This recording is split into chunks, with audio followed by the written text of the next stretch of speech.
doctor Víctor Anacleto Guerrero. Doctora Judith Verónica Pinto Zabalaga, expositora de esta noche. Público presente, tengan ustedes muy buenas noches. Se va a continuar con el ciclo de conferencias organizado por el Consejo Directivo 2013-2014. Invitamos a los abogados presentes a ponerse de pie para entonar las notas al himno del ilustre Colegio de Abogados de Lambayeque.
Doctora Judith Pinto Zabalaga, expositora de esta noche, estimados colegas, alumnos, público presente. Antes de presentar a la doctora Judith Pinto, queremos reiterarle pues su inscripción al tercer Congreso Nacional de Abogados, en el cual ya ha confirmado la participación del doctor Ramón Durán de España, Edgardo Villagrín de Colombia, Ramiro Valdivia de Ecuador y dos expositores más que mañana nos confirman que son de Panamá y de Argentina. Y estará presentes, confirmado ya la doctora Lourdes Flores Nano, el doctor César Nakazaki, también va a estar el doctor Fidel Rojas Vargas, Jorge Danoso Ordóñez, el doctor Beltrán Pacheco, el doctor Juan Carlos Morón Urbina y otros expositores también que se van a comunicar en el transcurso de estos días. Y decirles que habrán 3 mesas de trabajo en el tercero, cuarto y quinto piso. La primera es de justicia, Derecho y Justicia Global. La segunda es Reformas Legales Imperiosas. La tercera mesa es Defensa Gremial y Lucha contra la Corrupción. Y eso se inaugura el día 5, el día 6 hay exposiciones y a la 1 en la clausura y se elige la nueva sede. En la noche va a haber el baile del Congreso, o sea, la inscripción de los 200 soles para abogados, 150 para alumnos, incluye la tarjeta gratis para el baile de las 11 a 5 de la mañana con los hermanos Villacorta de Trujillo. Así que les pedimos su inscripción. Bien. Para mí es un honor la presentación de una amiga, la doctora Judith Pinto Zabalaga, con quien compartimos clases en el doctorado, somos en la misma promoción. Y hoy día ella ha venido a colaborar con nosotros con un tema y le pedimos a la doctora Marruco que lea su hoja de vida. Muchísimas gracias. Tenemos el agrado de invitar a la doctora Judith Verónica Pinto Zabalaga. La doctora es egresada de la Universidad Pedro Ruiz Gallo, docente de la Universidad San Martín de Porres, teniendo a su cargo los cursos de Derecho Penal y de Derecho Procesal Penal. También es magistrada en el Ministerio Público desde hace 18 años, tanto en el Distrito Fiscal de Lima como en Lambayeque, para quien pido un fuerte aplauso. Se invita a la doctora Judith Verónica Pinto Zabalaga para que diserte sobre el tema libertad de expresión y delitos contra la libertad de nombre. En esta oportunidad vamos a un punto, o vamos a ver un tema. Bueno, yo soy presidente de Derecho Penal y el Derecho Penal está vinculado con el tema de los bienes jurídicos y hay delitos en los que se relacionan directamente con la vulneración de determinados principios o derechos. Los delitos contra el honor vamos a encontrar que la vulneración o desde cuándo podemos empezar a señalar esto constituye delito. Hay un límite o debemos ponderar hasta dónde tenemos el derecho a ejercer nuestro derecho de expresión, nuestro derecho de información, nuestro derecho de opinión. Y cuando sobrepasamos ese límite, bueno, vamos a ver incursos en delitos contra el honor. Ahora, delito contra el honor debemos entenderlo también dentro de una connotación pública, dentro de una connotación privada. Hay disertaciones, discusiones. El delito contra el honor debe ser solamente para personas naturales y personas jurídicas. Hay varios interrogantes que nos vamos a tratar de resolver el día de hoy.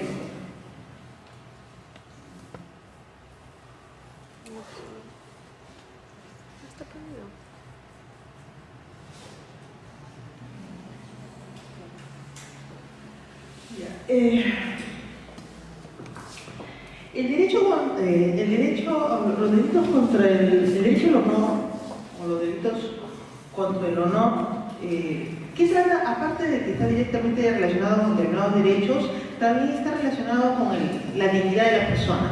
¿Hasta dónde, o el respeto de la dignidad de la persona nos lleva a determinar los límites de los derechos de opinión, de expresión, de información? Entonces, el derecho al honor, ¿dónde lo debemos encuadrar? Constituye un derecho fundamental, es un derecho inalienable. En sí, el derecho al honor es el derecho a la buena reputación, al buen nombre, a la buena imagen. Y todo ello es lo que debemos entender como honor, como el prestigio, como la reputación. Y es lo que dentro del derecho penal, como protección o como la ciencia que protege bienes jurídicos, trata de proteger.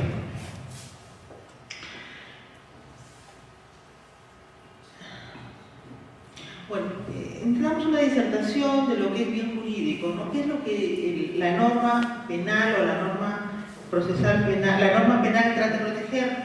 Es un bien jurídico y en este caso relacionado al honor. Ahora, ¿cuáles son los derechos directamente relacionados a los delitos contra el honor? Tenemos el inciso, en el artículo 2, el inciso 7, 5, en el artículo 5 del Código Civil y el inciso 4 también de la Constitución. El inciso 7 del artículo 2 se refiere al honor y a la buena reputación, a la intimidad personal y familiar, así como a la voz y la imagen propias.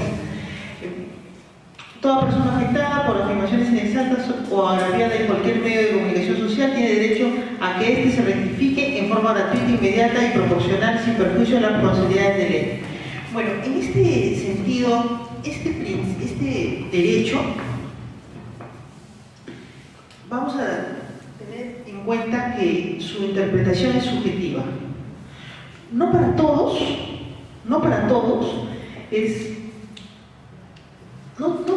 tiene la misma percepción o alcance o interpretación la buena reputación. Para el señor, la buena reputación, quizás el límite o la ponderación de lo que es buena reputación es diferente que para la señorita. Entonces, esos son rasgos subjetivos, ¿no?, que la norma del derecho penal trata de estandarizar. No para todos tienen el mismo nivel. Y por eso, en los delitos contra el honor, cuando hablemos del tema de la dignidad de la persona, vamos a tratar el tema de la ponderación de bienes, ¿no? ¿Qué debemos sopesar, ¿no? Debemos ponderar, debemos concordar, ¿no?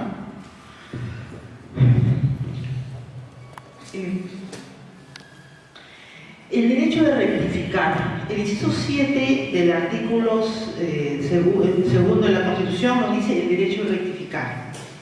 Ahora, los delitos contra el honor forman parte de la restitución o de la reparación del bien el rectificar. Dentro de los tipos penales que contemplan los delitos contra el honor, ¿forma parte de la rectificación? No forma parte de la rectificación. También encontramos la protección de los delitos contra el honor en el artículo 5 del Código Civil, el derecho a la vida, la integridad física, la libertad, al honor y demás identidades de la persona humana son irrenunciables y no pueden ser objeto de cesión. Su ejercicio no puede sufrir limitación voluntaria, salvo lo dispuesto en el artículo 6. Artículo 2, inciso 4, habla de la libertad de información, opinión, expresión del pensamiento mediante palabra, oral, escrita o a la imagen por cualquier medio de comunicación social, sin previa autorización, censura ni impedimento alguno bajo la responsabilidad de ley. Los delitos cometidos por medio del libro, la prensa y demás medios de comunicación social se tipifican en el Código Penal y se juzgan en el fuero común.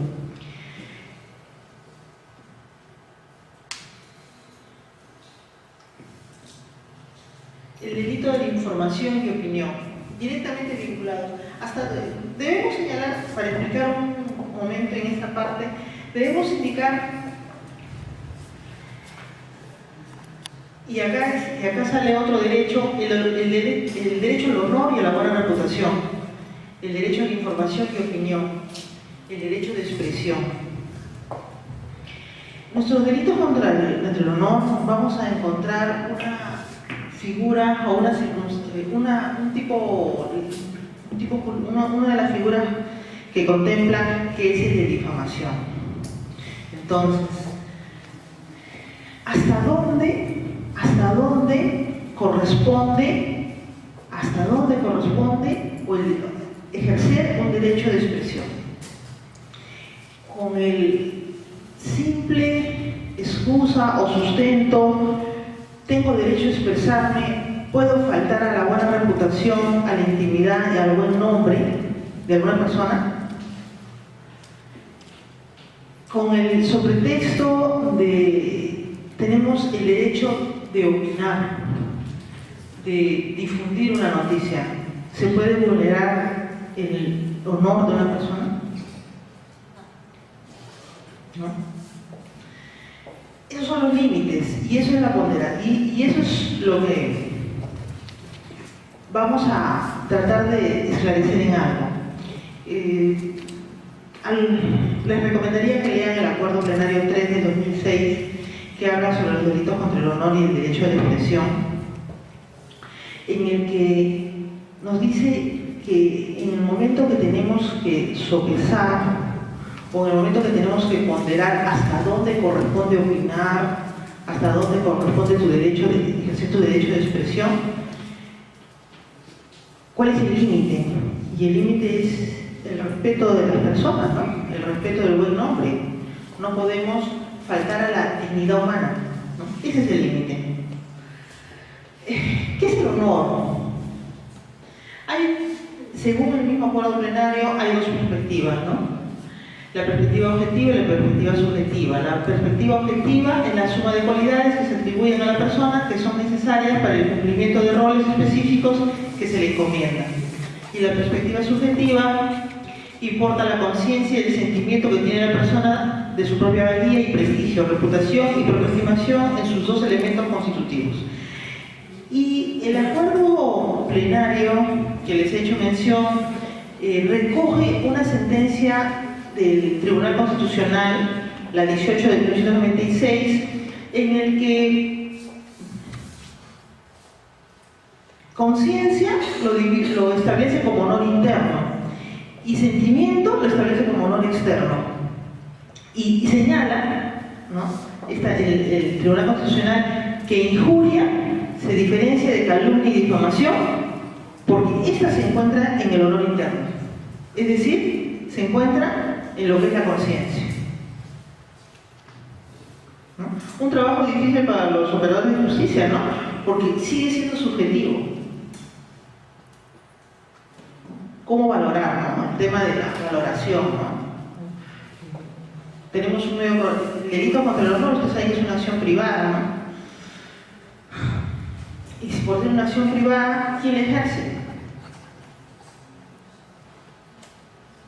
¿Quién la ejerce? El querellante. Y el ejerce de manera directa, sin intervención del Ministerio Público, ante el juez. Entonces, ¿cómo valoras? Ustedes saben que la prueba tiene varios momentos, ¿no? Cuando se ofrece, admite, actúa y valora, ¿no? Y seguimos siendo subjetivos, ¿no?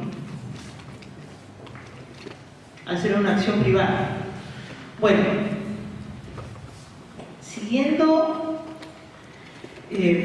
¿dónde ubicamos al honor? Dentro de, si bien es cierto, no podemos darle a derechos fundamentales valores, todos tienen el mismo valor, ¿no? Debemos señalar que, bueno, el derecho fundamental de mayor importancia es la vida, y eso es indiscutible, ¿no?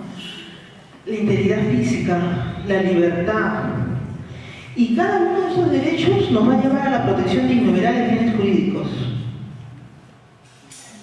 Y luego el honor.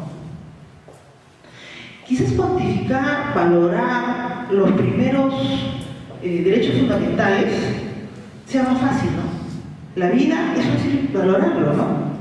Es valorarlo con un hecho tangible, el cadáver de una persona, la integridad física, un certificado médico legal, la libertad, un hecho de secuestro, ¿no? Un hecho de coacción, la trata de personas, ahora muy de moda, ¿no? Y tan amplio. El honor. El honor, ¿qué es el honor? Aunque lo hemos tratado de señalar de alguna forma dentro de sus dos perspectivas, ¿no?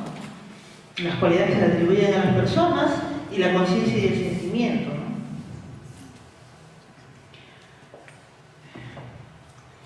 ¿Y por qué, si hablamos de principios que todos tienen el mismo valor, que no debemos darles a uno mayor valor que a otro, por qué ponemos a los delitos contra el honor penas tan benignas?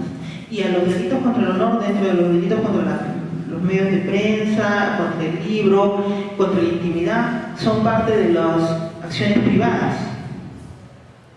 Y eliminamos la posibilidad de que sea de oficio. Cuando el honor es importante. Miren, un magistrado sin nombre tiene serios problemas, ¿no? Un profesional sin prestigio igual. Bueno, ¿por qué justificar las penas benignas? El tema de la lesividad, el tema de la lesividad del bien jurídico, el tema de generar mayor sobre la sociedad.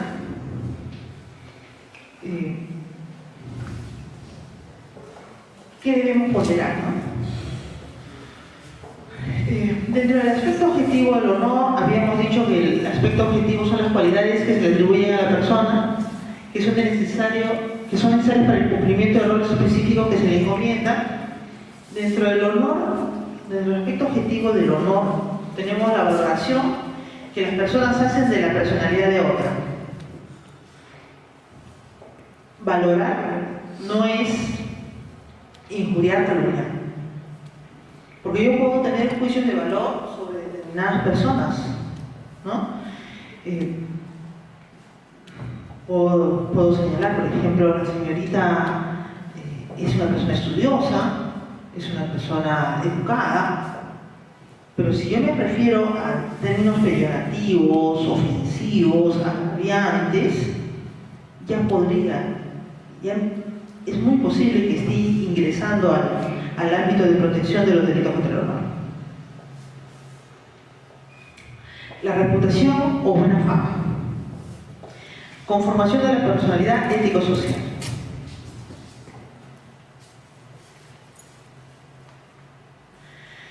¿Qué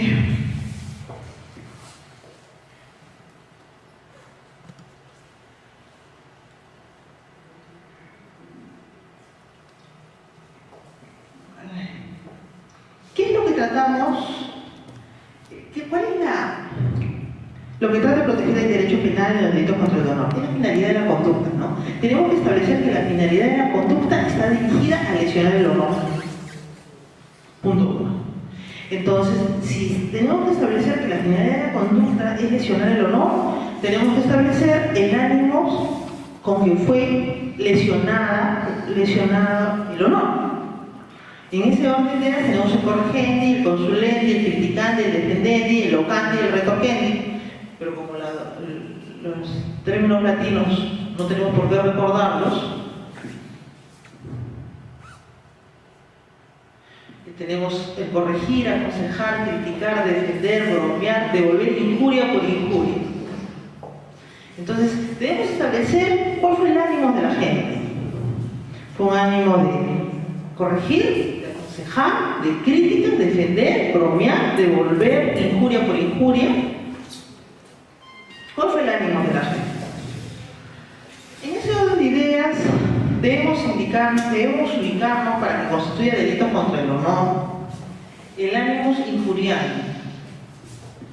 En este ámbito vamos a ubicar a los delitos contra el honor. Entonces, el ánimo injuriante debemos entender como ánimo injuriante el ánimo de injuriar, el ánimo de difamar, es la voluntad deliberada de lesionar el honor de una persona. Necesariamente tiene que haber el elemento cognitivo, volitivo. Necesariamente estamos hablando de un dolo directo. ¿Podríamos hablar de dolo eventual dentro de las categorías del dolo? A ver, ¿quién me dice sí o no? No. Solamente dolo directo. La conducta estuvo dirigida a lesionar el honor. Y solamente se sanciona eso, lesionar el honor. Y es por eso el principio de legalidad, el dolo directo. El ánimo injuriante exige el conocimiento e intención, ánimo de la conducta, el dolo. Es una cuestión difícil de establecer, en el sentido común del juzgador, no hay delito contra el honor por falta de dolo. Con eso lo hemos señalado. Esto lo hemos dicho. ¿Es posible que lesionar el honor de una persona jurídica? A ver, ¿quién me contesta esa pregunta? ¿Es posible lesionar el honor de una persona jurídica? ¿A quién?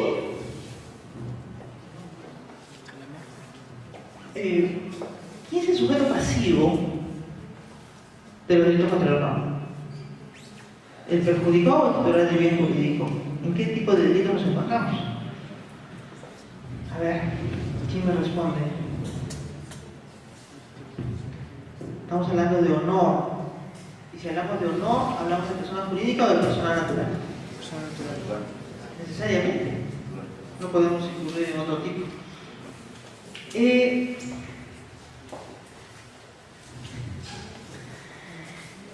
Habiendo hecho una introducción de lo que son los delitos contra el honor y habiéndonos ubicado en este primer momento, ¿qué vamos a estudiar dentro de lo que es delitos contra el honor? El primer delito que nuestro Código Penal estudia como delito contra el honor es el de la injuria. La injuria nos establece dos reguladores, que es el que ofende o ultraja. Ofende, ¿qué debemos entender por ofender? Dañar, de palabra, ¿no? Ultrajar, quizás de hecho, tiene que ser de una forma cierta, tiene que ser de una forma real, no puede ser locante, no puede ser a modo de broma, es un abuso. Sí, he dicho que semejante delincuente, jajaja, no, pues ahí no hay delito contra el honor. Tiene que ser una imputación seria, ¿no? Es diferente que diga, no, semejante delincuente y te ríes. Y otro que diga, no, eres un delincuente. Pruébalo, ¿no? Entonces, las ofende o ultraja con palabras, gestos o vía derecho.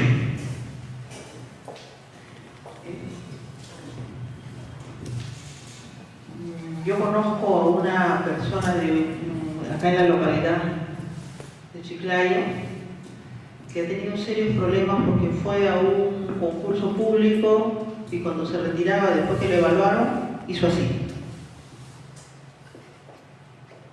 No lo lograron, como 4 concursos. Ese es un gesto, ¿no? Peyorativo, ¿no? Palabra, ¿no? Vía de hecho. Oye, o agredirlo, ¿no? O ponerlo en situaciones confrontacionales directas, ¿no?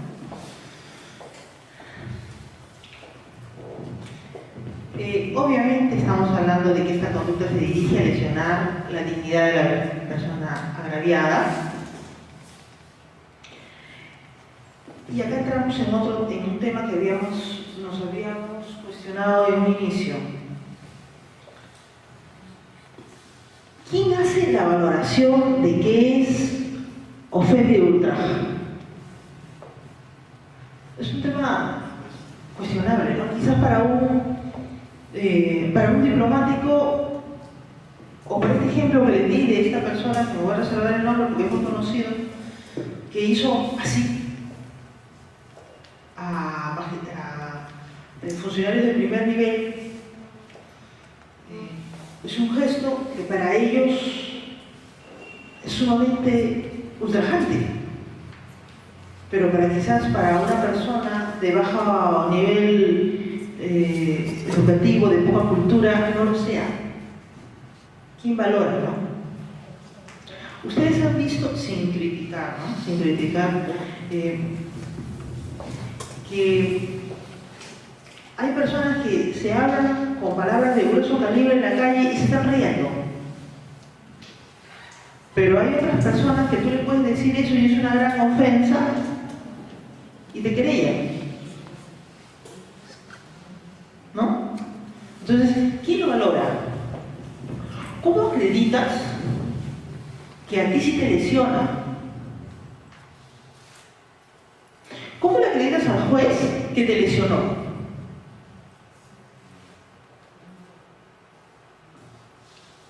Complejo. ¿Cómo le acreditas al juez que te lesionó? ¿Sabes qué? A mí me lesionó ese acto, el acto del ejemplo. Me lesionó. Pero quizás a otro no le lesione. ¿Cómo establezco que para mí sí es agraviante? ¿No?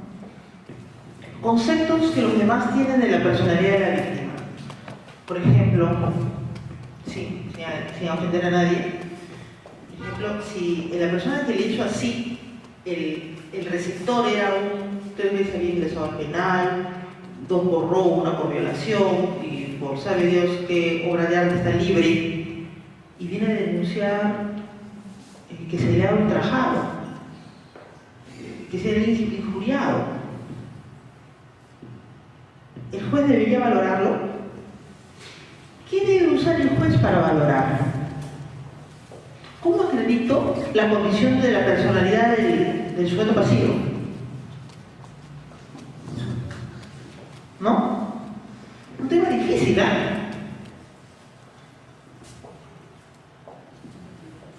¿Qué debemos de entender? El justo medio, ¿no? La línea media. ¿Basta que el sujeto pasivo se sienta ofendido en su honor?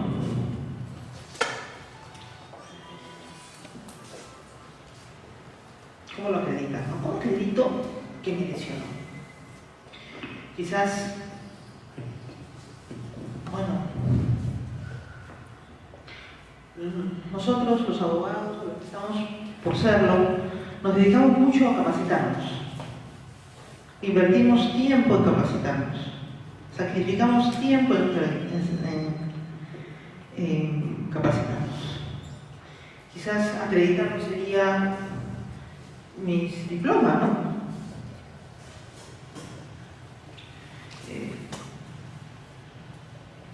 dentro de una circunstancia yo no permitiría a nadie que me trate de una manera peyorativa, ¿no? Pero quizás para mí es diferente, pues, ¿no? Quizás que para otro, ¿no? O quizás por lo que yo permito, otros no lo permitirían. Todos tenemos diferentes niveles, ¿no? Ese diferente se trata de cuestiones o circunstancias verdaderas o falsas. A los delitos contra el honor es indiferente si la acción injuriante o de ofensa es cierta o falsa.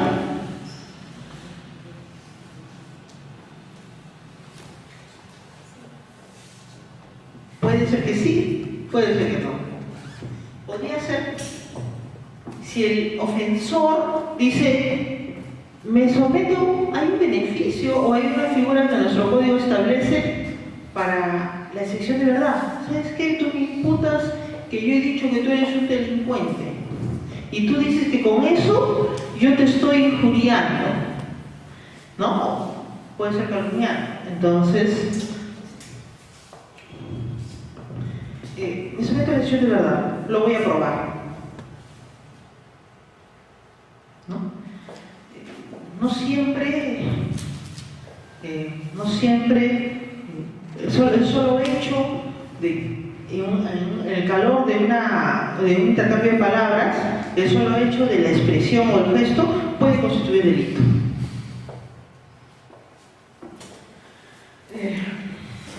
¿Qué debemos entender palabras, gestos o vías de hecho? Palabras verbalizadas o escritas por la gente, o sea, puede ser mediante un documento también, ¿no? Le pones en un documento, como hacen, bueno, las personas que se dedican que tienen vida pública, bueno, yo creo que tienen, su nivel de tolerancia es alto también, ¿no? Reciben tantos calificativos injustos o justos, ¿no? Que si comienzan a querellar a todos los que les dice una frase ofensiva o difamatoria, más vivirían en el juzgado que trabajando, ¿no? Un gesto, un movimiento del rostro para expresar alguna circunstancia, una mueca, un movimiento de alguna parte del cuerpo, ¿no? Vías de hecho, movimientos que se hacen con otras partes del cuerpo diferentes al rostro, ¿no? Vía de hecho, ¿no? Otros aspectos a tomar en cuenta.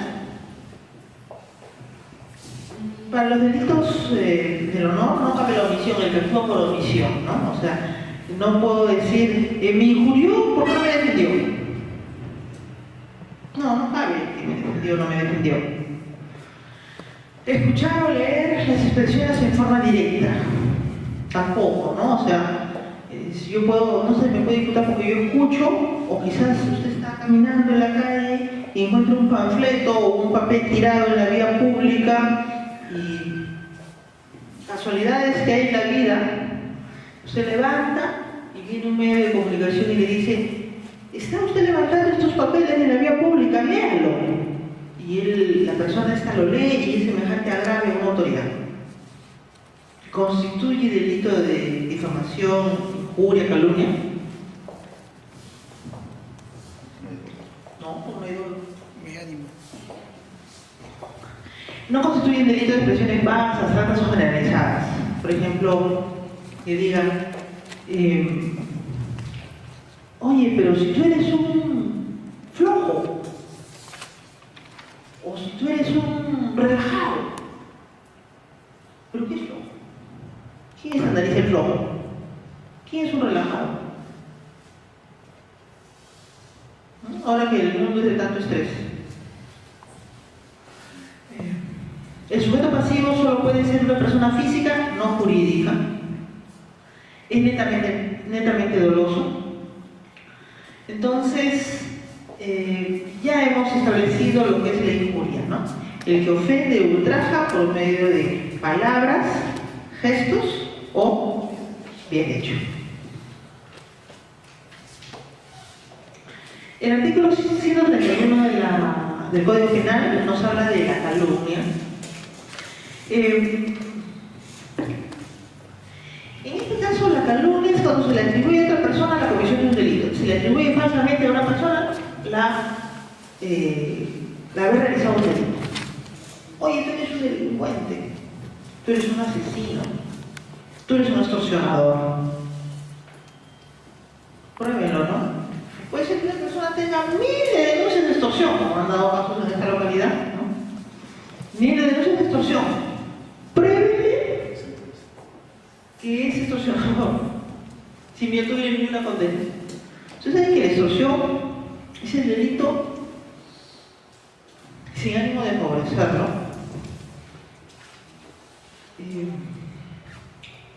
En el ámbito delictivo, delincuencial, en el penal, a los extorsionadores les dicen la cucaracha. Porque no hacen nada con el riesgo, solamente por teléfono se dedican a amenazar. Y es un delito que se puede combatir de forma tan fácil, ¿no? Pero a ver, ¿y qué derecho extorsionador? No hay condena. ¿No? Hay mecanismos de solucionar ese delito de manera tan rápida. Pero bueno, faltan decisiones.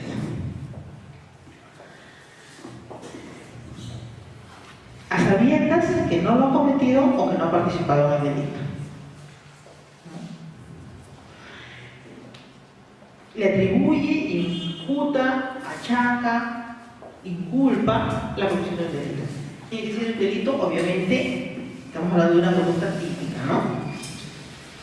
La gente, en este delito, el de calumnia, la gente sabe que el delito que se imputa no ha sido perpetrado por su víctima. La gente sabe que el delito que atribuye al imputado no ha ocurrido en la realidad. Por ejemplo, le digan, X mató a Y, y X se dedica a difundirlo a todo el mundo que mató a Y. Que la persona se dedica a difundirlo que mataron a otra persona, y después el supuesto muerto aparece vivo. ¿Puede denunciar por calumnia?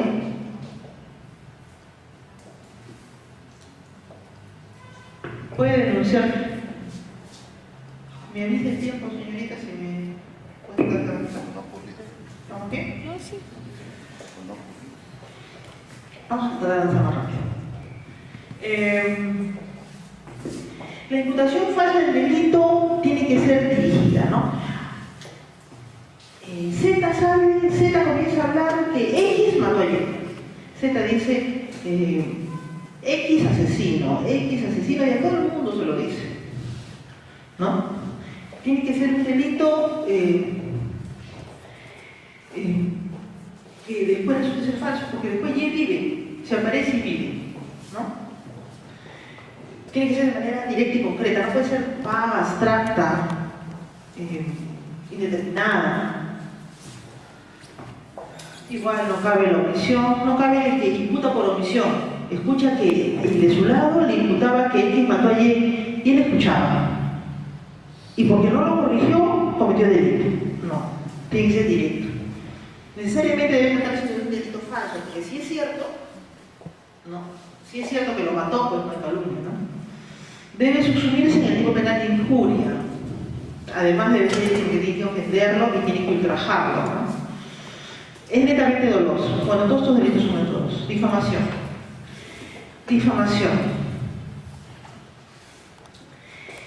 Vamos a suponernos que nos encontramos en los delitos de injuria y de calumnia, y lo que lo hace de difamación es eso, difundirlo. El que lo difunde a dos o más personas, pero de manera que se dispase la noticia. Eso es difamación. Y tiene sus varias modalidades. El que propaga, difunda, divulga. Ahora, no necesariamente tiene que ser falso o verdadero. Él tiene que sentirse ofendido o ultrajado. ¿No? Puede ser verdadero. Y después tiene que probarlo. Supuestos típicos del tipo penal: atribuir a una persona un hecho, suceso o acontecimiento que pueda perjudicar su honor. De eso hablamos. Atribuir a una persona una cualidad, calidad o condición que pueda perjudicar su honor, atribuir a una persona forma o modo de proceder que pueda perjudicar su honor. Tenemos la difamación agravada por la calidad del agente ante varias personas, atribuir a la comisión del delito, daña la autoestima, reputación, su fama o fama de la víctima, y por el medio empleado, haciendo uso de libro, prensa u otro medio de comunicación masiva social, con un número incalculable de personas que conocerán el hecho. Y acá viene el tema de los medios de comunicación. Y acá vamos a entrar a un tema del caso Magali, o más adelante lo vamos a ver, en el que los medios de comunicación tienen compromisos con la sociedad. ¿Y cuál es el compromiso que tienen con la sociedad? Es que la información que sea tiene que ser corroborada. Tienen que corroborar, cruzar información. Por ejemplo, en el caso de Magali con Paolo Guerrero, con el futbolista, ¿por qué le condenan a Magali? A ver, señorita, ¿por qué le condenan a Magali? Por no verificar los hechos. Porque no corroboró su información. Bueno, y vamos a hablar de la sentencia en un momento. Excepciones del delito de injuria y difamación. Injuria en juicio. Si se realiza una injuria en juicio, el juicio en pleno trámite ante autoridad jurisdiccional, no hay injuria ni difamación. Ofensa dirigida por otra parte en juicio, los únicos autores pueden ser litigantes, apoderados o abogados, contenidas en recursos o informes orales vertidos en audiencia, siempre y cuando ha sido en el juicio. Deben contener un ánimos o intención de defensa. Las críticas literarias, artísticas o científicas no constituyen, no forman parte del derecho de injuria de difamación. Forma parte del derecho fundamental. Es la forma de expresar nuestra opinión, ideas y pensamientos, por eso no puede ser injuria ni difamación. Tiene ausencia de dolo de injuriar o ofender al autor de la obra criticada. Su ánimo es diferente, su ánimo es un fin, puede ser cultural, científico, pero no tiene un ánimo injuriante, de perjudicar el honor, la reputación. Apreciación hecha por funcionario público en ejercicio de sus funciones. Tampoco un funcionario público incurre en delito de injuria de difamación si incurre en una apreciación o un informe elaborado en ejercicio de sus funciones. Apreciaciones o informaciones desfavorables de un administrado, por ejemplo, el hecho, yo soy fiscal, yo acuso. A mí no se me puede denunciar porque yo acusé. ¿No? A un fiscal o a un juez condena y después en segunda instancia lo revoca. Tampoco se le puede denunciar a un juez. O a un funcionario de una dirección regional emite un informe y después lo revocan en segunda instancia, tampoco lo pueden denunciar. Forma parte de sus funciones. Excepciones objetivamente ofensivas, expresiones objetivamente ofensivas, el objetivo de mejorar la administración pública y no injuriar, no tuvo dolo. El exceptio veritatis o prueba de la verdad. Tiene que haber imputaciones objetivamente difamatorias, tiene que haber un juicio de verdad, tiene que pasar para determinar la veracidad. La excepción está exento de pena. Las circunstancias son cuando el ofendido es funcionario público y las imputaciones se refieren al ejercicio de sus funciones. No existe delito contra el honor. Cuando preexiste un proceso penal abierto contra el ofendido, cuando el sujeto activo ha actuado en interés de causa pública o en defensa propia, cuando el querellante solicite la continuación del proceso hasta probar la verdad o falsedad de las imputaciones.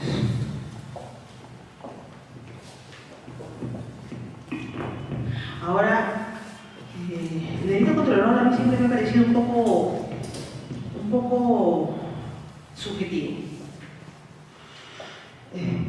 Más testigos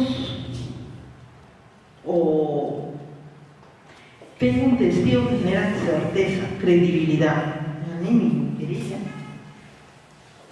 ¿Quién le da credibilidad? Yo como siempre digo, cuando voy a un juicio de violación sexual, si mi víctima llora, tengo el 80%. sí es sincera. Pero ¿qué pasaría pues, si me voy a un juicio, esto de violación sexual, que ocurren tantas cosas en el juicio? ¿Qué pasaría si me voy a un juicio y la víctima dice, ¿usted ha sido víctima de un delito de violación sexual? Sí. ¿Podría indicar si usted en esta sala se encuentra la persona que la agredió sexualmente? Sí, es él, de camisa a cuadros. ¿Qué vínculo tiene con usted? Es mi padrastro. Y después están conversando.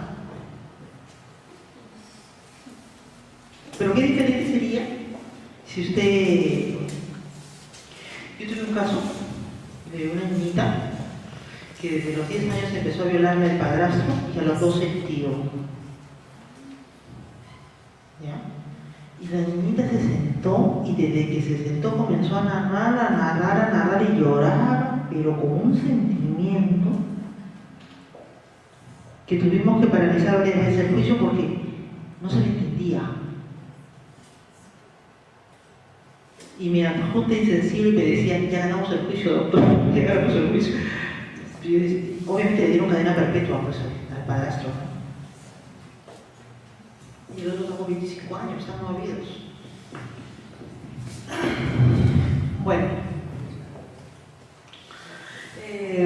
No se admite el exitante veritatis cuando se refieren a hechos que originaron la sentencia absolutoria, o sea, cuando ya el hecho ha sido resuelto por un ente jurisdiccional, no hay excepción de verdad, si ha sido resuelto.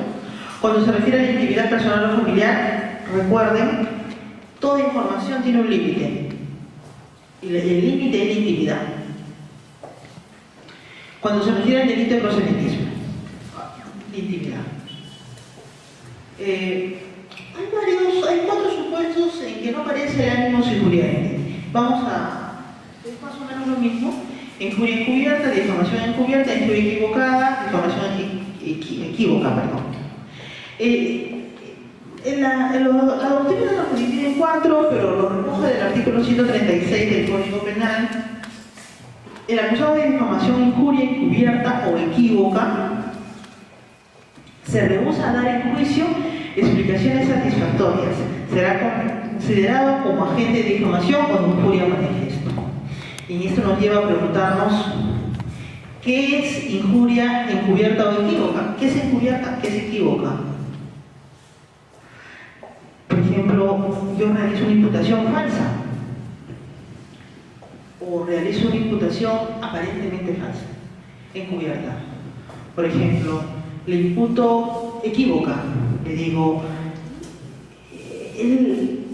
no vamos a mencionar autoridades porque es un tema sensible en esta localidad, ¿ya? Entonces, tal persona ha redactado ese informe, lo ha hecho de manera maliciosa, dolosa, y el que ha redactado el informe es otro funcionario, es equívoco. Encubierta, realiza tal imputación para cubrir otra o para evitar otra. Y ahí están las 4 figuras. Injurias recíprocas. Y las injurias recíprocas, primer elemento, reciprocidad de las injurias, 2 ofensas ultrajantes independientes. Segundo elemento, causalidad entre una y otra injuria, nexo de causalidad, o sea, hay un vínculo, hecho, resultado, vínculo, nexo. Tercer elemento, contemporaneidad o proximidad íntima entre ambas injurias, o sea, tienen que ser simultáneas, tiene que haber una acción-reacción, no puede ser que yo te injurio hoy día y de acá 3 meses recibo la otra injuria. Tiene que ser inmediata, no habría delito contra el honor. Derecho al honor versus libertad de información y expresión. Y acá quizás por acá debemos empezar. Libertad de expresión. ¿Qué constituye y acá vamos con nuestros amigos de la prensa, vamos quizás a complementarnos información. ¿Qué constituye el ejercicio de la libertad de expresión? El derecho de comunicar, el derecho de expresar, el derecho de señalar, hacer. Y obviamente tiene que ser públicamente emisiones de juicio y opiniones dónde puedo ejercer mi libertad.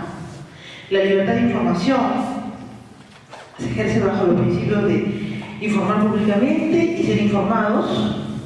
Son manifestaciones de hecho. ¿Hasta dónde tengo la libertad de información? Uno de los límites de estas dos libertades, de estos dos derechos, es la intimidad. Yo no puedo vulnerar la intimidad de nadie. Otro límite, quizás el principal, es la dignidad. No puedo ofender a ninguna persona.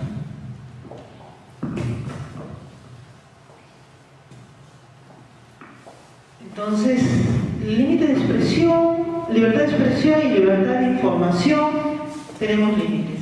¿Cómo determinamos hasta dónde yo puedo ejercer mi derecho de expresión y de informar? Y ahí entra la ponderación. Y escuchen que el acuerdo plenario 3 de 2006 dice ponderar. Y el ponderar nos lleva a sopesar. Y si sopesamos, eliminamos la concordancia. ¿No? Otro de los límites es el tema de la veracidad, de la libertad de expresión y de la libertad de información. Que la información que se dé sea cierta. Que la comunicación informativa de los hechos, información comprobada según parámetros de profesionalidad informativa. El ejercicio de la libertad de expresión y el requisito sería la veracidad. Y acá nos vamos a nuestros amigos de los medios de comunicación, es qué obligación tienen ellos frente a un usuario. ¿Qué obligación tienen ellos frente a la opinión pública? ¿Qué obligación tienen ellos? La obligación de ellos es de corroborar la información. Ellos tienen que corroborar. Ellos pueden tener varios tipos de fuentes de información, ¿no? Ellos tienen que, si pueden tener, lo que pasa es que los medios de comunicación funcionan de una manera muy abierta para obtener información. No es como un funcionario público que tiene normas, parámetros, ¿no? En los medios de comunicación les llegan sobres con información, o se aparece una persona y le dice, oye, X es un delincuente. ¿Ustedes no se han dado cuenta que en los noticieros dicen, por versión de la Policía Nacional se ha determinado que X es culpable? Por versión del Contralor se imputa tal cosa. No vamos a mencionar autoridades locales porque eso es sensible, es un tema sensible. Por versión del ministro tal, se señala que se estaría defraudando al Estado. Pero cuando ellos dicen, nosotros lo señalamos. Nunca. Y cuando son los medios de comunicación de tendencia política, por ejemplo estos que dan los domingos, hay otros programas también, no vamos a mencionar nombres, que son programas políticos, ellos opinan. Pero no se han dado cuenta que en algún momento sale el letrero que el canal o la empresa no se responsabiliza de las opiniones vertidas. ¿No? El tema de las demandas, ¿no? Entonces, ¿hasta dónde? Sí, dígame. Sí, disculpe, doctora, que le interrumpa una consultita. Siendo así, el sujeto activo de la comisión del delito sería la persona o el que dio la versión y también el medio de comunicación. No. Se le tendría que querellar en ese sentido a la persona que está dando la versión y al que le está informando. Recuerden, los delitos contra el honor es un tema personal, ¿ya? El delito contra el honor en nuestro penal nos permite la figura del tercero civil, pero el tercero civil responde siempre y cuando él tenga que participar en la reparación civil, ¿no? Responda respecto del daño. Ya no. Por ejemplo, en Entonces, en ese supuesto, el tema es de los medios de comunicación, cómo dan la noticia. Y ellos también pues tienen que saber informar, ¿no? Lea o escuche o vea usted con atención un medio de comunicación y se va a dar cuenta que de lo que le estoy manifestando. Ellos nunca dicen versión propia. Ellos no se manejan bajo un Y tampoco ellos dicen, una fuente. bueno, cuando es secreto profesional, pero ¿a quién le compete secreto profesional? ¿Quiénes tienen derecho a secreto profesional? Según el código, el 165, inciso 2, si no me equivoco, el Código Procesal Penal establece, autoridades de la Iglesia, funcionarios públicos por secreto de Estado, médicos, autoridades diplomáticas, pero no hay periodistas, ¿ah? No hay periodistas. Ellos no tienen secreto profesional. Ellos no se dan cuenta, ahora, desde la prensa también tienen que informar y a veces probar. Realmente ese título que cuarto poder es la cosa más cierta. Muchas de las cosas importantes que han ocurrido en el país ocurren por la prensa. Y no les podemos pedir a ellos que investiguen, pues eso lo hacen las autoridades que se encargan de investigar. Doctora, Ellos dan la noticia. disculpe que insista. Entonces, ¿dónde queda la dignidad de una persona que está siendo publicada en diferentes medios de comunicación, como decir, periódicos, llámese el Trome, el Popular, el Lomo, que se distribuyen a nivel nacional? Y es más, incluso si esa información llega a publicarse en los sistemas informáticos como es el Google, uno busca a una persona y sale tal persona cometió el delito de tal cosa sin haber sido. Ahí tendrá el derecho de rectificación. Y nos vamos a tratar en un momento el tema del derecho de rectificación. ¿Dónde se podría recurrir para que se borren esas informaciones de las páginas web? Hay páginas, también puede usted recurrir para que se borre esa información. Lo que no se cumple de repente ahí es la rectificación de manera proporcional. Es que no forma parte del tipo penal la rectificación, sino forma parte de las medidas de conducta, de las reglas de conducta. Entonces, como regla de conducta dice rectificar en igual y proporcional medida. Proporciona la medida. Pues si me ponen una primera página, usted es un delincuente y la rectificación lo hace en una página, la cuarta Usted podría pedir una rectificación en la misma proporción. En la misma proporción como fuese un traicionado. Claro, usted lo puede pedir, eso forma parte del derecho de rectificación. Ahora, una última consulta sobre la excepción de la verdad. Si esta persona ha difundido su mentira, digamos así, a través de los periódicos, páginas web, todo eso y encima realiza una denuncia ante el Ministerio Público, para poderlo querellar a esa persona uno tiene que esperar que termine la investigación del Ministerio Público. Ahí se podría hacer, bueno, yo no puedo ejercer asesorías, pero ahí puede usted tener varias opciones, ¿ah? No solamente una querella, ¿no? Definitivamente lo recomendable sería que usted espere que acabe su denuncia. Ahora, ¿a cuánto tiempo prescribe el delito? Porque estábamos diciendo que es inmediatamente, creo.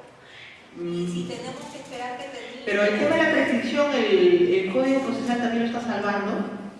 En el 337, si no me equivoco, no estoy muy segura, 337, que establece el tema de cuándo se interrumpe el plazo de la prescripción. ¿No? Y se interrumpe, y hay un acuerdo plenario también en el sentido formalizado, se interrumpe el plazo de prescripción y comienza a correr un nuevo plazo del ordinario y del extraordinario.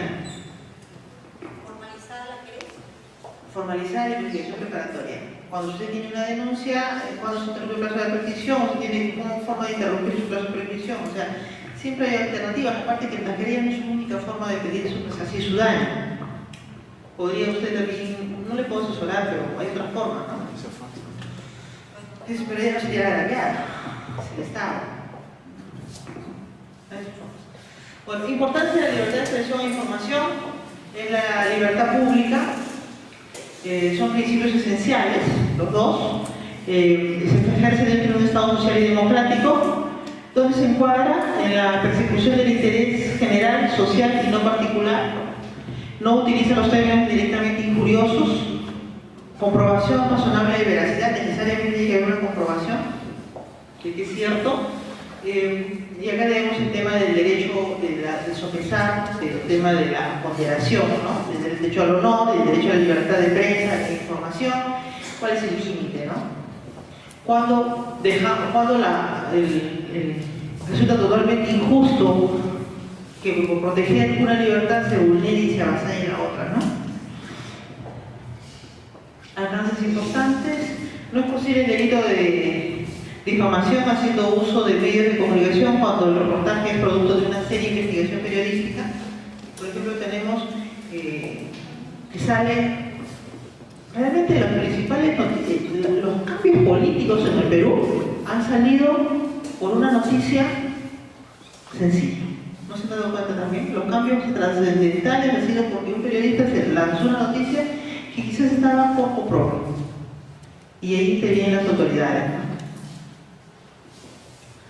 La libertad de expresión es un derecho amplio y restricto en cuyo ejercicio se pueden cometer errores que no necesariamente constituye delito. Cualquier rectificación posterior no desmerecerá en ningún modo la comisión del delito. Yo tuve un caso, que este caso lo puedo comentar, de un delincuente que se llama Pepe Clavijo, ¿no? José Vázquez Clavijo, y salió un día en el 2010 una noticia en el correo.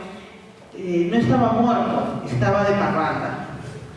Y José Vázquez Clavijo aparecía en el relieve muerto, fallecimiento su estado. Y estaba vivo, pero no había fallecido. La periodista dijo, sin forma de corroborar, porque el registro, como es René, decía fallecido. Que estaba fallecido. Entonces la noticia criminis, dentro de la nueva estructura de los despachos fiscales, me llega a mí, yo comienzo a investigar. Determino que ustedes saben que para el acta de defunción tiene que haber un certificado de defunción. El certificado de defunción lo firma un médico. Lo traigo al médico, el médico me dice que eso es falso, que eso no es su firma. Hago una pericia gramotécnica, no es su firma. Entonces, al ser falsa, mando copias a la Fiscalía Civil que pida la nulidad de ese asiento. En el interín pido prisión a Pepe Clavijo y al que lo declaró muerto. Después que me niega la prisión y que yo apelo, ¿ya? Y que en apelación me da la prisión, aparece Pepe Clavijo. Aparece Pepe Clavijo, ya había acusado. Se frustró innumerables veces el control de acusación, el juicio se frustró, si no fueron 6, fueron 7 veces. Bueno, la cuestión es que lo condenaron a 4 años y medio. ¿Y cómo se obtuvo esa condena? Por una noticia periodística sin corroborar, porque las fuentes, los registros nacionales decían muerto, y estaba vivo. En el fondo es una información oficial. En el fondo, la información oficial decía fallecido y estaba vivo. El caso Magali Medina Guerrero resalta el legal por un delito de difamación agravada, que tenga que ir a la cárcel, resulta legal. ¿Qué pasó en la sentencia de Magali Medina? Se le sentenció a 5 meses de pena privativa de libertad efectiva por difamación agravada.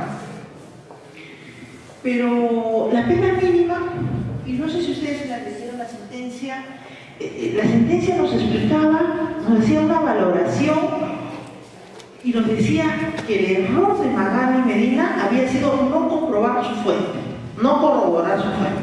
Y nos decía que no había sido 2 de la mañana, había sido 8 de la noche que fue a almorzar con la modelo, o que fue a cenar con la modelo. Nos decía que no pudo ser 2 de la mañana, que dentro del hotel a tal hora, y destruía la versión periodística. Pero incurrió en un error la juez de primera instancia, y el error de la juez de primera instancia fue no hacer una individualización de la pena. Más aún si le estaba dando pena efectiva. Y este delito de difamación agravada, la pena mínima era 1 año. Y ella le está dando 5 meses. Entonces, ¿cómo? Había contradicciones, ¿no? Si usted tiene 1 año como pena mínima y le va a dar 5 meses, estamos hablando de una pena atenuada, de una circunstancia de atenuación que te hace, ahora se llama una circunstancia privilegiada, ¿no? Una atenuación privilegiada, una circunstancia atenuada privilegiada, ¿no? Si yo tengo una circunstancia atenuada privilegiada que me hace ir por debajo del mínimo, ¿cómo se lo doy efectiva? Un razonamiento totalmente contradictorio, pues, ¿no? Y eso fue lo que usó la sala para revocarle la sentencia a la juez de primera instancia. Ahora, lo único que logró la señora Magali Medina fue salir libre. Porque después le subieron a 100.000 soles la reparación civil de 80 y tenía 5 meses de pena privativa de libertad. Estuvo 1 mes y medio más o menos detenida o interna en el recinto penitenciario y la sala le sube a 2 años de pena privativa de libertad, suspendida 1. ¿Quién ganó? Reemplazar a lo fundamental, entonces. El problema de la sentencia de primer año fue que no fundamentó la pena.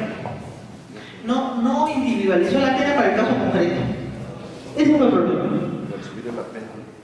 Si hubiera, o sea, le baja por debajo del mínimo y no lo fundamenta. Y todavía efectiva. O sea, ¿cuándo es efectiva? ¿Cuándo das una pena efectiva? Y sustenta porque ella había tenido otras condenas. Me parece que de los ITDs, de los proximidades, ¿no? Entonces, un sinsentido, pues, ¿no? Y es un límite, ¿no? Y es una garantía de la Administración de Justicia. La motivación. Los jueces tienen que motivar. No motivó, pues.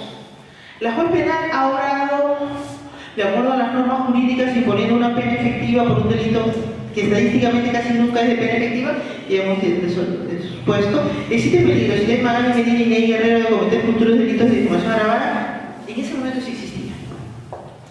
Pero la pena pues era totalmente, o sea, la pena que le impuso hacía nula la sentencia. ¿Qué es lo que debes, cuando uno apela, qué debes buscar? Las nulidades, pues. Eso tienes que buscar. ¿En qué se equivocó el juez? ¿Te sientas tranquilita en tu oficina? ¿En qué se equivocó el juez? Nada más, tan fácil que es criticar a otro. ¿No? Y ahí el juez, el kit. Bueno, evidentemente había peligrosidad y reiterancia en la conducta, ¿no? Y le había puesto una peligrosidad por usar un medio de comunicación. Y acá también viene otro tema, ¿no? Es el derecho a elegir. El televidente elige, ¿no? ¿Qué ve?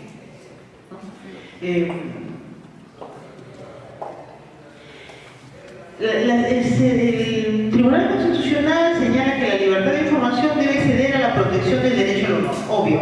Primero la intimidad, primero el honor, antes que la información. ¿Qué es la difamación? Delito, ilícito civil, indemnización económica.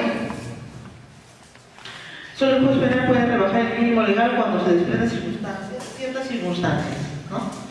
El delito de trascendencia interna, trascendente el problema de derecho probatorio. ¿Quién incumplió la sentencia de Magali Medina?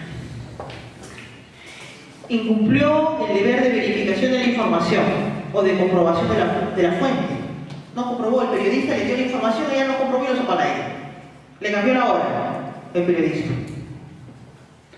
Brindar una información falsa supone un atentado contra la libertad y la dignidad de la persona. Sobre eso se basó la sentencia.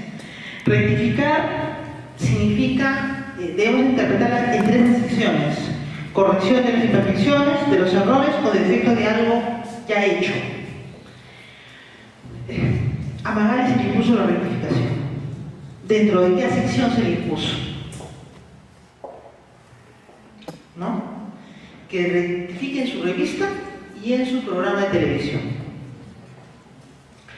Tenemos otro caso que lo coge el Tribunal Constitucional, el caso Herrera Ulloa versus Costa Rica, que el Tribunal Constitucional Nacional siempre lo menciona cuando resuelve delitos contra el honor. Y este se trata de un caso de un periodista que le comenzó a hacer artículos contra una persona que se llamaba Zebrowski, que era el representante ad honorem de Costa Rica respecto al tema de energía atómica, un representante de Australia, un representante diplomático ad honorem en Costa Rica de Australia, y que se le atribuye varios hechos graves, ¿no? Entonces, bueno, hay un proceso y este proceso contra este funcionario diplomático, Zebrowski, se refiere, nos da ciertas pautas en lo que debemos considerar la libertad de expresión. Y la libertad de expresión nos dice que tiene 3 restricciones. Debe estar expresamente fijadas en la ley, deben estar destinadas a proteger ya sea los derechos o la reputación de los demás, o la protección de la seguridad nacional, el orden público, o la salud o moral pública, y deben ser necesarias en una sociedad democrática. Esas son las restricciones. Dentro de esas restricciones no te puede salir por el tema de la libertad de expresión. La libertad de expresión y la libertad de pensamiento no son absolutos. Porque ¿cuál es el límite? La dignidad. La dignidad es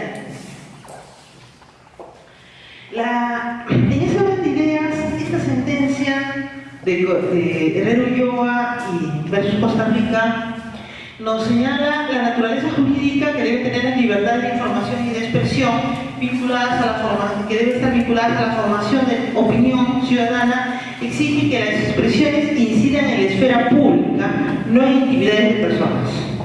O sea, cuando se trata de difamación o cierto delito contra el honor, tiene que ser dentro de la esfera pública, no puede ser reducido a una persona. ¿Qué ocasionó este proceso en agravio de este funcionario en Costa Rica? Que Costa Rica impuso sanciones penales al periodista para proteger la honra y reputación del señor Zebrowski. Efecto enmendador sobre la libertad de expresión, acallando la información de interés público que involucra a funcionarios. No existe interés social imperativo que justifique la sanción penal. La protección de la privacidad y la reputación diferente de la que se otorga a un particular. Los funcionarios públicos, con respeto de asuntos públicos, deben demostrar mayor tolerancia a las críticas. Eso nos señaló. Las disposiciones penales sobre difamación fueron utilizadas para inhibir la crítica dirigida a funcionarios públicos y censurar las publicaciones en sus presuntas actividades ilícitas en ejercicio de sus funciones. Si bien es cierto, esta es una sentencia posterior a la adaptación de nuestro Código Penal, pero nuestro Código Penal ya recoge esa posición respecto de la opinión de los funcionarios públicos en ejercicio de sus funciones. El interés público, tanto en Costa Rica como en la comunidad internacional, el derecho de difamación no podía vulnerar el interés público, o sea, siempre se sopesaba cuál era el de mayor valor. Bueno, una de las garantías también de la libertad de expresión, o una de las colaboraciones que tenemos, es que la libertad de expresión, la forma más eficaz de denunciar los actos de corrupción. Las restricciones de la libertad de expresión deben significar interés público imperativo, no restringir, no el hecho de no vulnerar el derecho de expresión, la libertad de expresión ni de información significa no informar ni no expresarse, si no hay límites.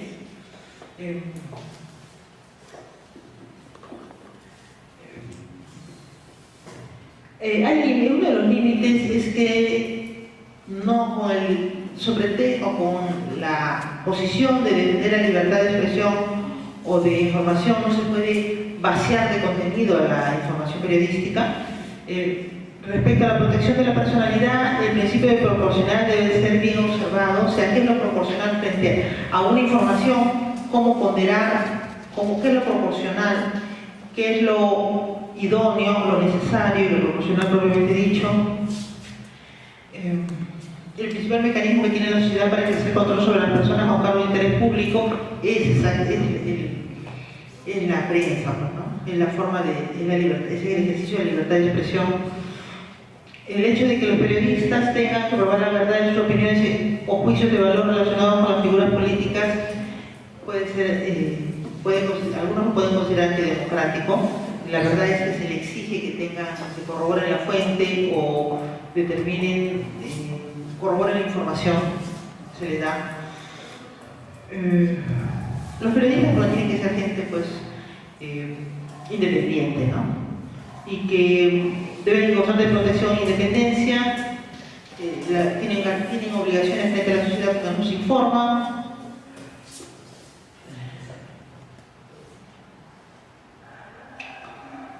Tienen responsabilidades, ¿no? Tienen responsabilidades frente a la sociedad y colaboran con varios bienes superiores también. Y eso sería todo. Muchas gracias.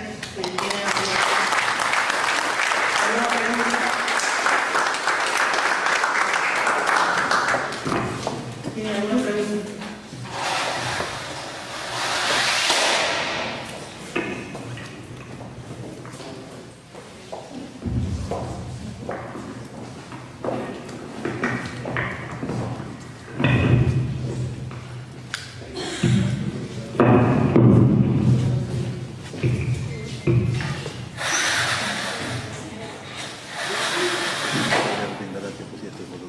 Felicitamos a la doctora Judith Verónica Pinto Zavala por su excelente exposición, para quien pido un fuerte aplauso. Invito al público presente a formular las preguntas que tengan conveniente. Doctora, el proceso constitucional de habeas data, que es recogido en conocimiento de la Constitución brasileña, está señalado para el artículo 2º, inciso 5, cuando se solicita información, y está señalado en el artículo 2º, inciso 6, cuando a través de medios informáticos o computarizados se afecta la intimidad personal y familiar. Pero tengo conocimiento que también estaba señalado en el artículo 2º, inciso 7, que es en los delitos contra el honor. Creo que cuando se dio la Constitución del 93 se señalaba interponer habeas data también en cuanto a los delitos contra el honor. ¿Usted estaría de acuerdo, por ejemplo, que se estire el habeas data al artículo 2º, inciso 7, en lo que se refiere a delitos contra el honor?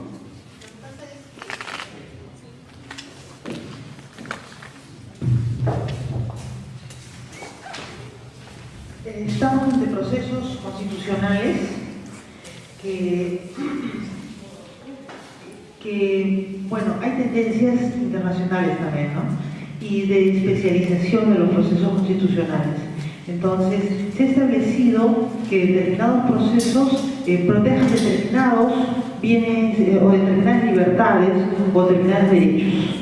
El derecho al honor, a la reputación, que establece el inciso 7, si no me equivoco, está protegido dentro de lo que es libertades, ¿no? Entonces, lo podemos amparar, depende de la connotación de cada hecho, ¿no? Debería ser no podríamos abarcar más de lo que dice, porque el artículo 200 del Código de la Constitución nos establece el límite del habeas data. Le pongo un hecho. No, pero nos establece el límite, entonces nosotros no podríamos ir más de lo que dice la norma. Entonces, usted lo podría proteger el 7º de acuerdo a la vulneración que lo haya, en el caso concreto, que se le haya ocasionado, ¿no? Pero la norma nos establece límites. Entonces, la Constitución nos da límites respecto de cuál es hasta dónde abarca el habeas data, ¿no? Y no podríamos ir más allá. No podemos dejar de ser legalistas. Te escucho. No, digo, si una persona de repente se siente afectada en su honor y esa libertad de expresión que se lleva a cabo de repente lo está afectando, Yo recuerdo el hecho de Nicolás Lucar, por ejemplo, cuando hubo el caso de Carlos Manrique en CLAI, lo señalaba al doctor Vladimir Páez de la Barra y le decía, el doctor Vladimir Páez de la Barra es el abogado de un estafador, Carlos Manrique, ¿no? Y de alguna manera lo afectaba en su honor. Y él señalaba, ¿no? Usted señala que se establece de repente una difamación.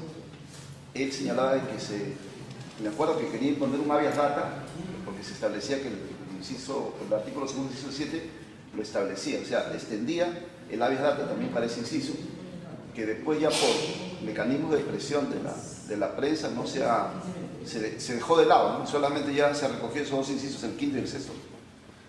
Sí, no podemos dejar de ser legalistas, ¿no? El habeas data está contemplado en el artículo 200, inciso tercero, ¿no? Que dice la acción de habeas data que procede contra el hecho u omisión de parte de cualquier autoridad o funcionario que vulnere o amenace los derechos a que se refiere el artículo 2, incisos 5 y 6. Nuestra composición de nuestras garantías constitucionales está establecida de forma muy taxativa, ¿no? El habeas corpus relacionado a las libertades, lo que no está relacionado a las libertades de amparo, ¿no? Y la acción de inconstitucionalidad, ¿no? Que ya sabemos en qué caso se refiere, ¿no? Y la acción popular, que también ya sabemos para qué tipo de normas se refiere. La acción de cumplimiento también para qué. Entonces, en ese orden de ideas nosotros no podríamos irnos contra el texto expreso de la norma. Sino que yo sé que está establecido así, sino que yo le digo que inicialmente se recogió también que se extendía al inciso séptimo. Sí, fue modificado en el año 1995 y se eliminó el inciso séptimo respecto a la venta. Entonces, de acuerdo al caso concreto, tiene que ser amparado en otro proceso constitucional.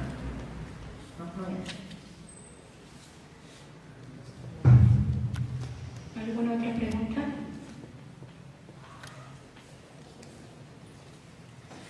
No habiendo más preguntas, invitamos a nuestro decano, el doctor Víctor Anacleto Guerrero, para la entrega de un diploma de reconocimiento y un presente. Bien, vamos a hacer entrega de este diploma de reconocimiento a la doctora Verónica Pinto Zabalaga por su posición, libertad de expresión versus delitos contra el honor. Doctora, le agradecemos por también su posición y esperemos que nos siga apoyando más adelante en nuestro colegio.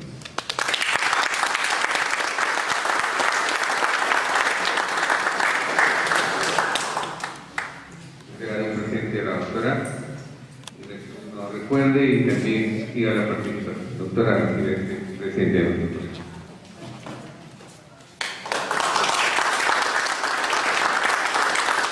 Bien, agradecemos por su presencia y no olvidar suscribirse en el Congreso y seguir participando en los bienes jurídicos. Muchísimas gracias.